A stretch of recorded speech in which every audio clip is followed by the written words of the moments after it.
Welcome to Life-Giving Leaders for leaders craving a greater impact. Today's conversation is actually going to be a really cool extension from last week's discussion. Last week, we talked about transferable skills, and we took some lessons from the life of King David. Today, we're going to talk about something that isn't talked about often. You won't often see it in a leadership training program, but it's something that we have all experienced in our leadership experiences, whether dealing with other leaders, people we've reported to, also dealing as leaders ourselves. This is a hot topic that is rarely talked about, and it is insecurity in leadership.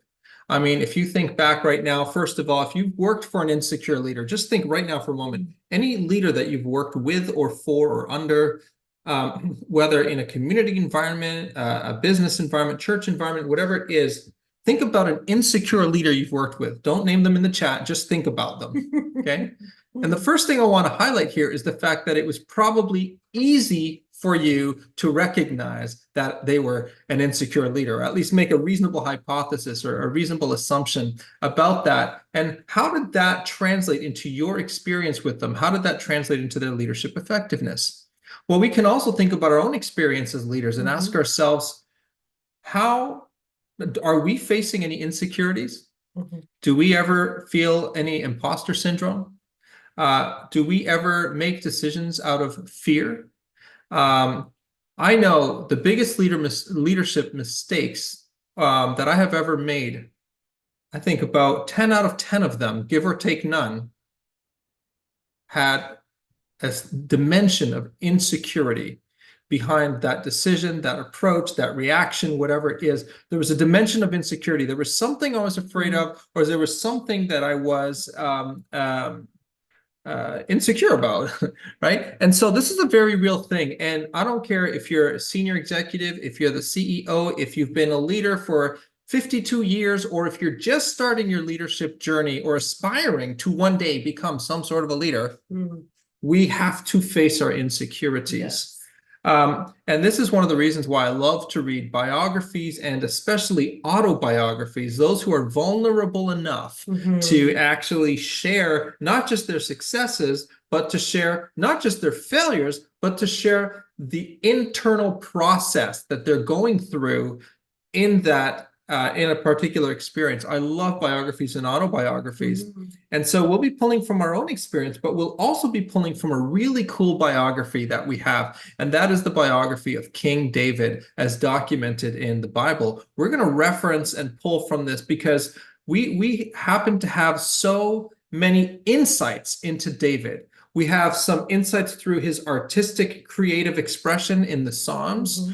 And just the raw vulnerability of what he was feeling and thinking in any given moment. We have, I mean, David was a fascinating guy. Here's a guy that wears his heart on his sleeve, is extremely emotional, yet is a ruthless warrior, and an artist at heart. And he's just such a fascinating person. I mean, I would love to just kind of give him a disc profile and ask him to complete it and see what it looks like. In fact, we probably have enough data to do a reasonable one for him. But anyways, so we're going to pull some lessons out of this guy's life and apply them into our marketplace leadership experiences all around insecurity. What are you thinking?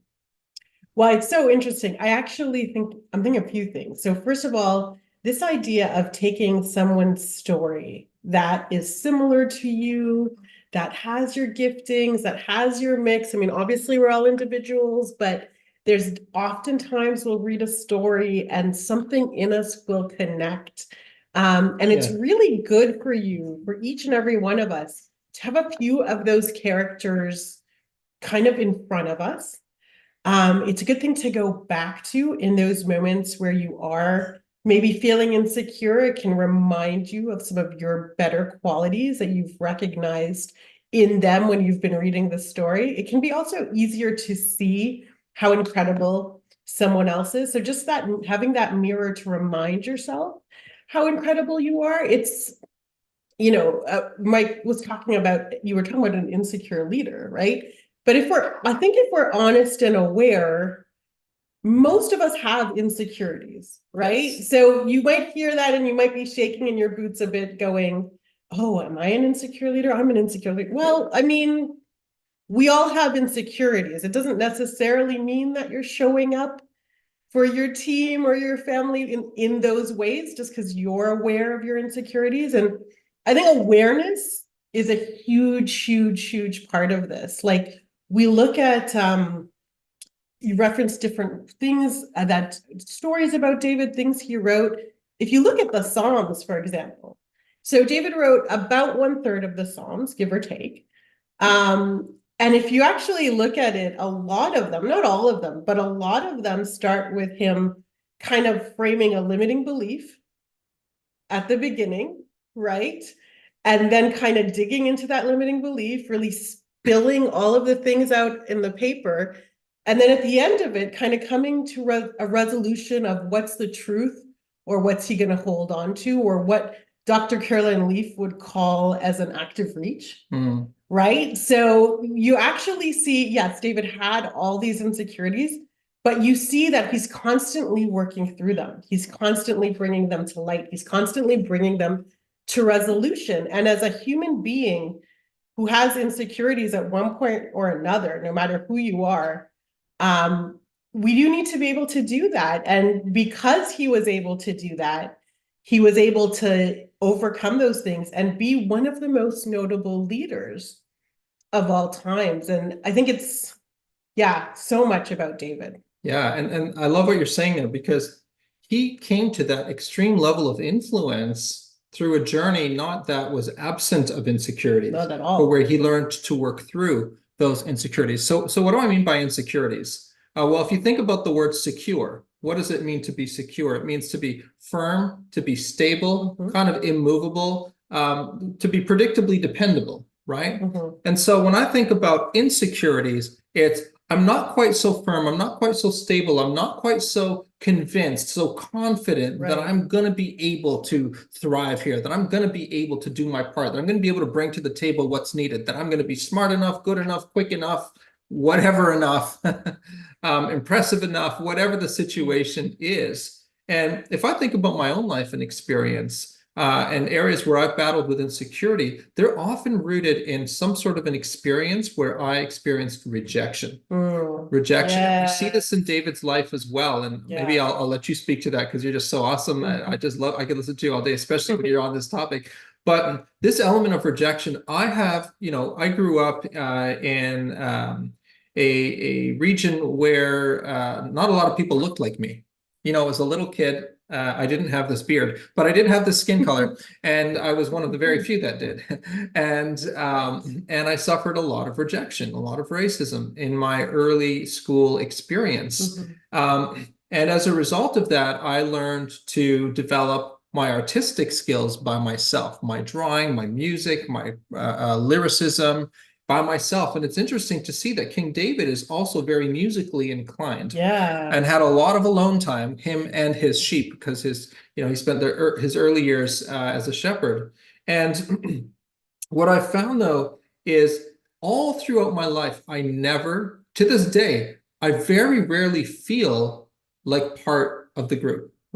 I could be in a group for 10, 20 years. I could be leading the group.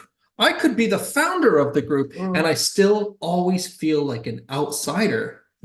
And I no longer view that as a problem for me. It's a thing I've learned how to process, how to navigate, and still show up and be myself in a very authentic way, where it doesn't have to translate to insecurity. But I know for myself, those times when I've wrestled with it, it's often been rooted in some sort of an experience. I'll just give you one example with the racism, but some sort of an experience where I perceived that I was rejected, unwelcomed, didn't fit in. Right. So David was very much an outsider too. So he was and that's not, so he had negative experiences as an outsider, but his superpower was also in his outsiderness. It was actually what made him able to lead. Like when there's a time where he's kind of banished and he's running away from King Saul. And at that time, he draws to him all of the outcasts. Like all of these people who So are good. outcasts and all these people who felt like they had nothing, or society would have said they had nothing to give, were just inexplicably drawn to him. And Mhm. it was actually, and he made them, they ended up being called the mighty men. They ended up being some of the mightiest warriors, some of the most renowned people, some of the most successful people in that day and age. And his outsiderness, in a sense, with his superpower, although he suffered so much because of it. So I'm going to focus in a little bit on the superpower part, and then I'll focus on how he suffered. So as I continue along the superpower route, he has such a great compassion. And sometimes when we're leaders, and we were actually having a conversation about how leaders with great compassion can be really struggling at this time because so many people need so much emotional support. But David, I was listening to a good friend of ours, Evelyn Silvoso, and she said this one thing. She said how with David, he was able to do something that many compassionate leaders miss, that causes them to burn out. He was able to focus on not just what the people who were drawn to him were suffering, but he was able to see beyond that and see what they were capable of. And because his focus, he could so clearly see in front of him what they were capable of. He was able to bring them there because he had gone there himself in his mind and in his arrangement and in his planning. So as a leader, we want to have compassion and we want to be present with people now, but seeing who they actually are beyond that so we can take the journey with them, because they might not be able to see it. But as a leader, you have the ability to come alongside and then bring them along. So good. Now, in terms of like the negative aspect, the rejections he had experienced were very, very deep. Like even before, a lot of us, when we're reading the story, we don't actually understand how many points of rejection he received. It talks about how David was a shepherd. And he was the only brother that was a shepherd. Well, at that exact time in history, in that location, if you made one of your children a shepherd that would go out back to watch the sheep, it was actually a statement saying, I don't care if the wolves or bears get this one. That was actually a culturally known statement, that's what you were saying about that son. You spoke about racism. There's a lot of references where his father references him in a negative light as the ruddy one. He looked different than his brothers. He looked different. He had red hair. He did not look like the rest of the family. And there's actually many historians that think that he may, and there's a lot of history around this and proof around this and thought around this, that he might have been what would be considered at that day and age an illegitimate child, although it's different than how we categorize it today. So he was very much rejected, even when there's so many examples and stories on how he was rejected and how he came from that.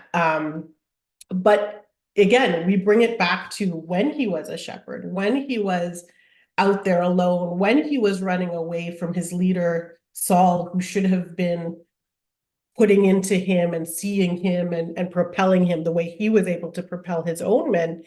He has all these writings.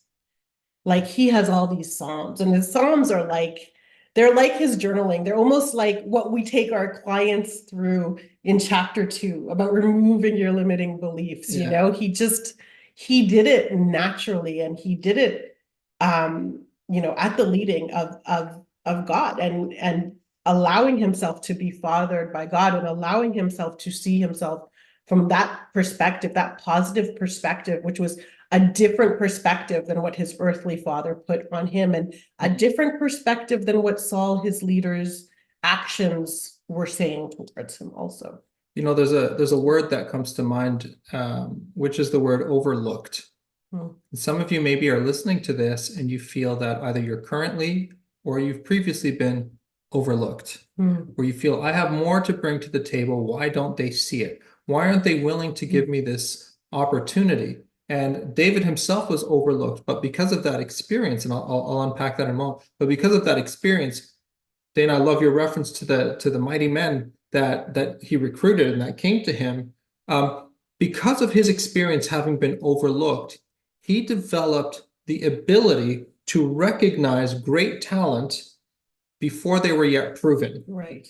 To recognize great talent before they were yet proven, to recognize those who would typically be overlooked, but they were going to give them a chance. I can think of the leaders in my career who gave me a chance before I had yet proven anything. They hired me because they saw potential in me. They took risks on bringing me into a thing because they saw potential. Well, that's something that David brings. And sometimes if you've suffered rejection, if feel like you've been overlooked, oftentimes actually you have this very unique ability to spot talent and to give them an opportunity, just like you needed to be given an opportunity. In David's case, it's the account goes that the prophet was led by God to come to Jesse, who was David's father, Right. and to say, one of Jesse's sons is going to be the king that I've chosen, not because of his resume, but because of his heart attitude.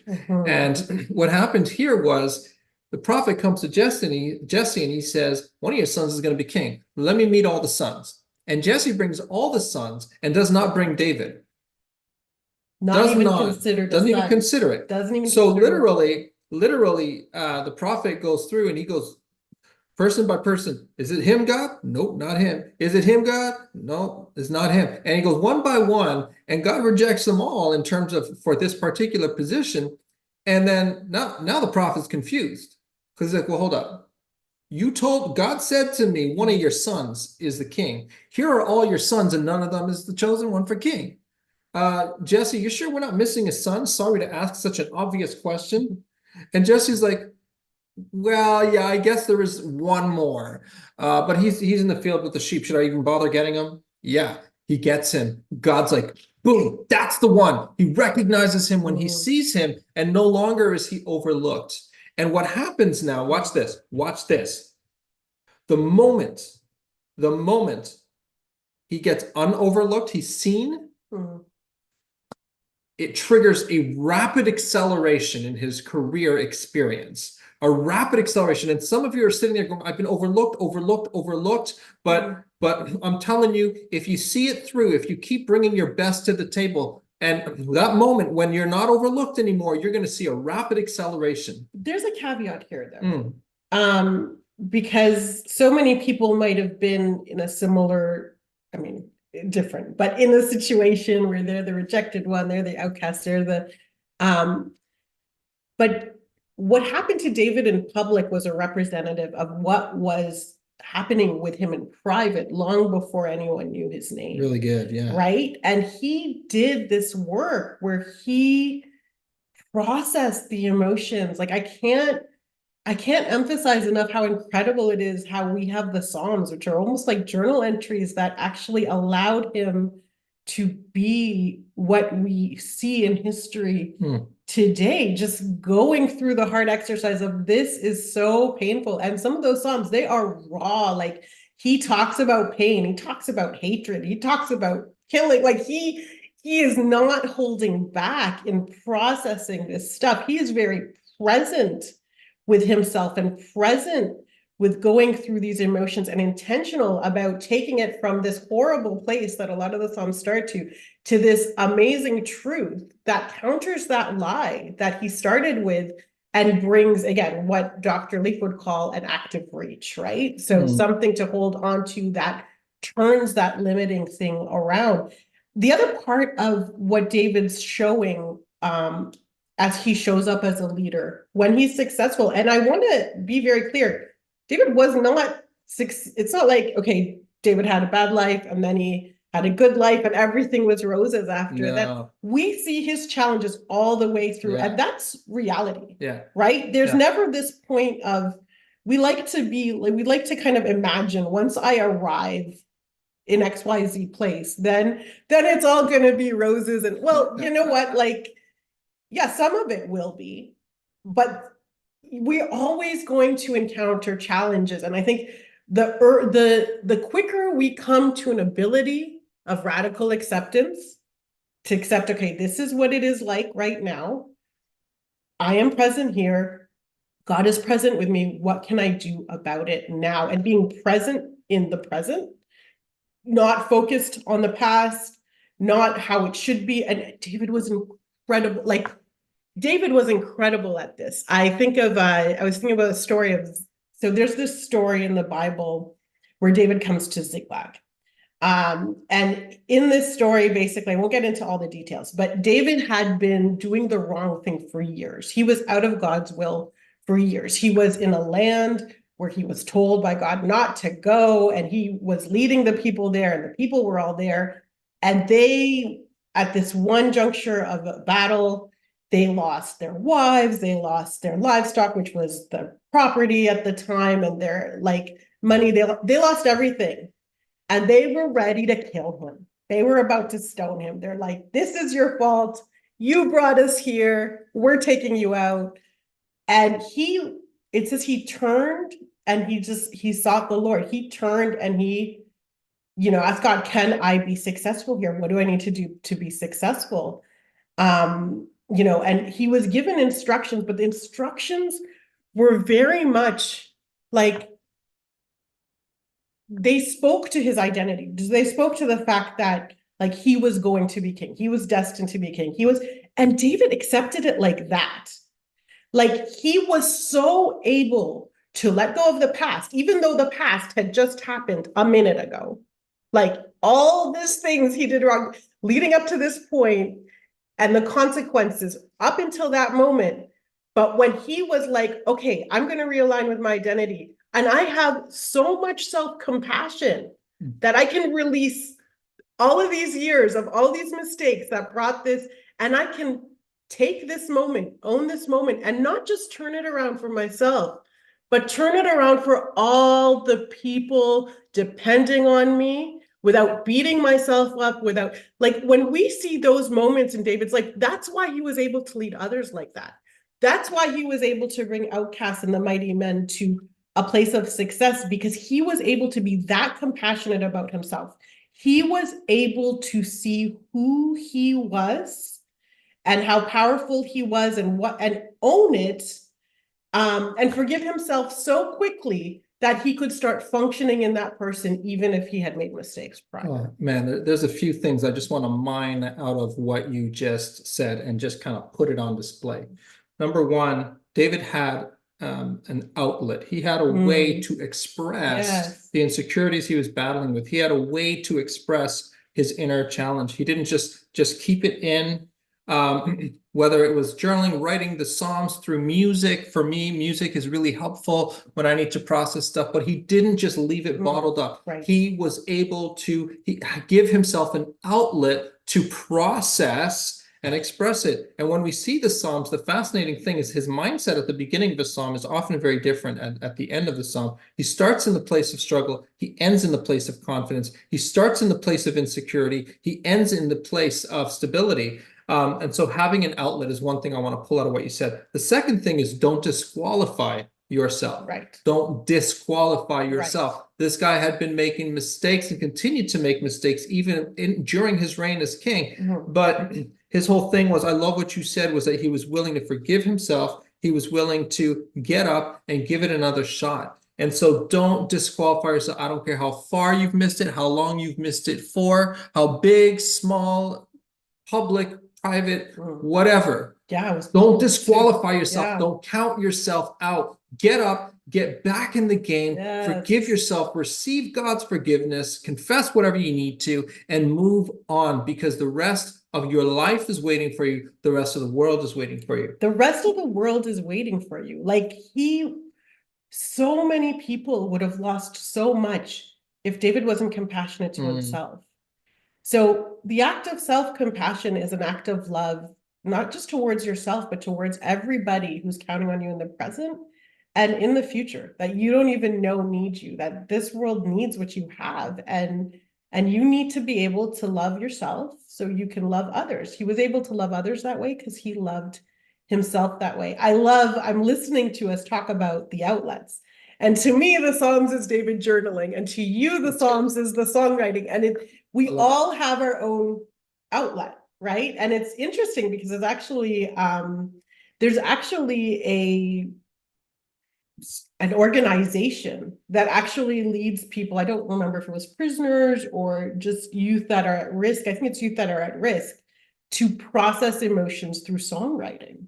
Yeah, yeah, Right. yeah. So there's just, we do it in so many different ways, but if you kind of know the structure, like we do in chapter 2 of defining your next chapter with clarity and confidence, then you can personalize it to your way. If your way is journaling, if your way is metacogging, if your way is songwriting, but just getting those emotions out and then taking them to a place of resolution to turn them around. And I mean, it's much deeper than that in what we teach in the course. It actually changes the neural pathways and different things. But yeah, but these are things without even knowing that you can take and start implementing today. Even yeah. Absolutely. Well, we do have a program. It's called Defining Your Next Chapter with Clarity and Confidence. It's a group coaching program. And in that program, we really help you to identify really how you've been naturally designed, identifying, working through those insecurities and the limiting assumptions behind them and what they're rooted in, but also how to work all the way through them to a place of confidence,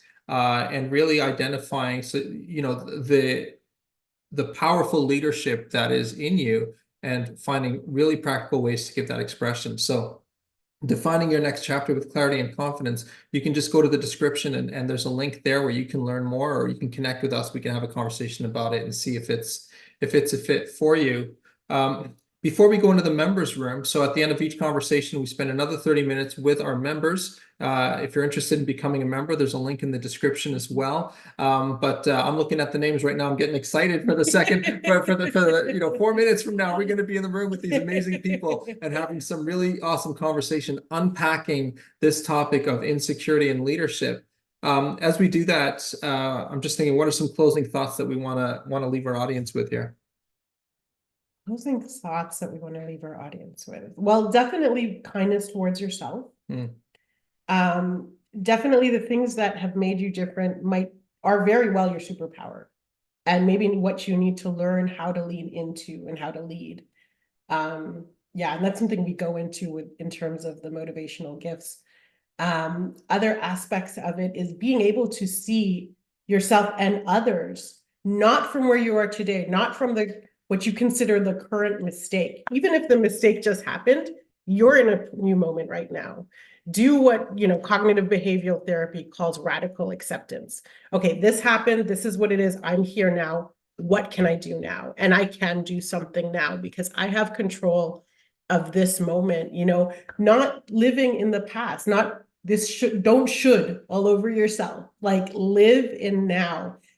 And at the same time, when you're looking at the people you're leading, see everything that's in them in the future, journey there in your mind so you can take the journey with them and bring them there instead of, especially if you're a compassionate leader, instead of just sitting in the mess with them, which is a good place maybe to start, but you don't want to stop there because then you all get it just doesn't go well.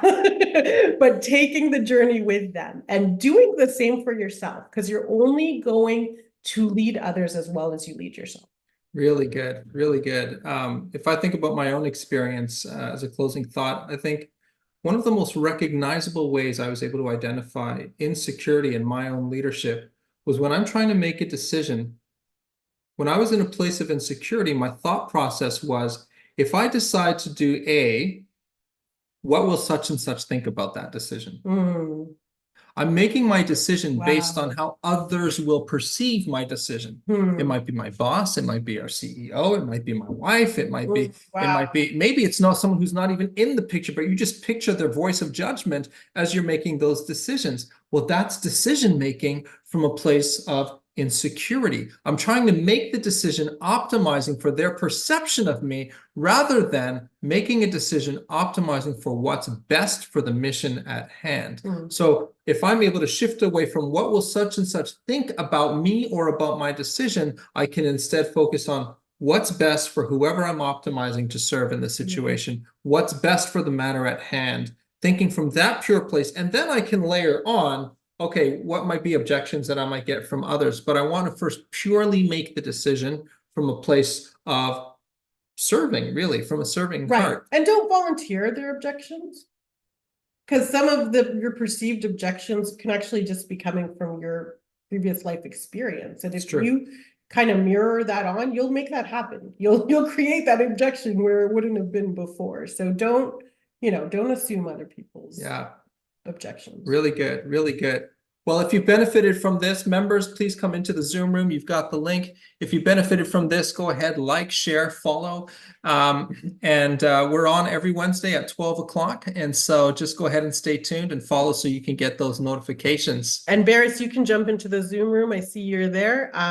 Yeah, you're allowed to jump into the Zoom room. We'd love to have you. Okay, Awesome. blessings. See you guys. Bye. Bye. All right, The link. Zoom room.